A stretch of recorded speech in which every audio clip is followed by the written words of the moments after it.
ગઈ ડિસેમ્બરે 2025માં સરખેજમાં એક લૂંટના બનાવ બન્યા હતા અને એ 5 ફેબ્રુઆરીએ એલિસ બ્રિજ પોલીસ સ્ટેશનમાં એક ચોરીના બનાવ બન્યા હતા. એ બંને બનાવમાં ઝોન 7 એલસીબી એ તપાસમાં હતી અને એની બંને અપરાધોની ઓળખાણ એક છારાનગરની એક ગેંગ તરીકે એની આઈડેન્ટિફિકેશન થઈ હતી અને એ જ ગેંગના વોચમાં ઝોન 7 એલસીબી હતી અને પરમ દિવસે બાતમી મળી હતી કે એ ગેંગના એક બે ઇસમ સરખેજ વિસ્તારમાં ફરે છે અને એની સતત વોચ ગોઠવી અને એની સરખેજ વિસ્તારમાંથી ધરપકડ કરેલી હતી અને ધરપકડ દરમિયાન એને પૂછપરછ કરતા એનાથી 7 જેટલા ગુનાની કબૂલાત કરેલી છે, જેમાં 2 ઓળવના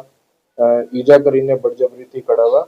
અને બોપલ પોલીસ સ્ટેશનમાં એક ચોરી અને એક રામોલમાં ચોરી અને એક સોલા પોલીસ સ્ટેશનમાં પણ ચોરીને કબૂલી હતી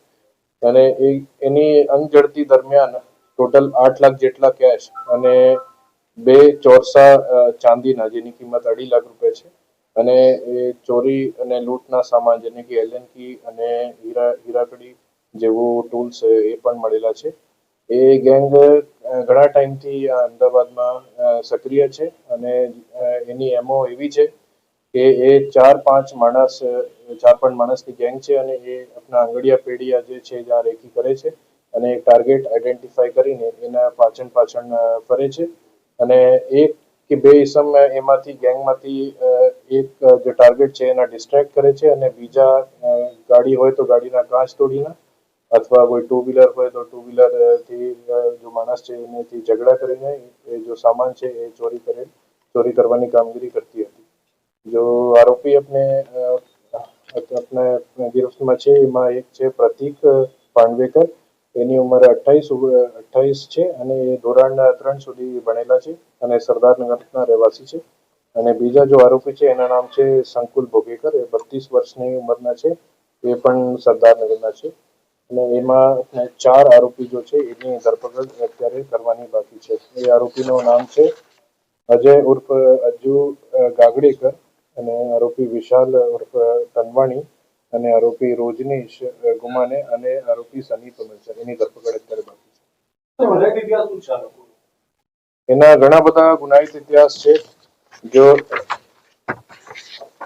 આરોપી શંકુલ છે એના ઉપર 7 જેટલા ગુના છે અને આરોપી પ્રતીક છે જે 7 જેટલા ગુના એના ઉપર પણ છે. એ જ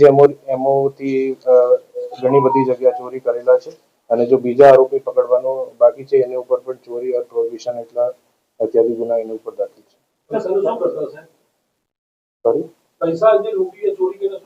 એ આર્થિક લાભ માટે ચોરી કરતા હતા અને આપણા ઘર ચલાવવા માટે ચોરીના વ્યવસાય કરતા હતા. એ લૂંટ 10 લાખની હતી અને એમાં જો ટાર્ગેટ હતા એને એક બે ઇસમ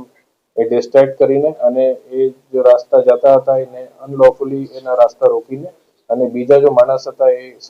ગાડીમાંથી કાચ તોડીને હીરાકંડીથી અને એમાંથી જો બેગ હતા 10 લાખના એ લૂંટી લીધા હતા.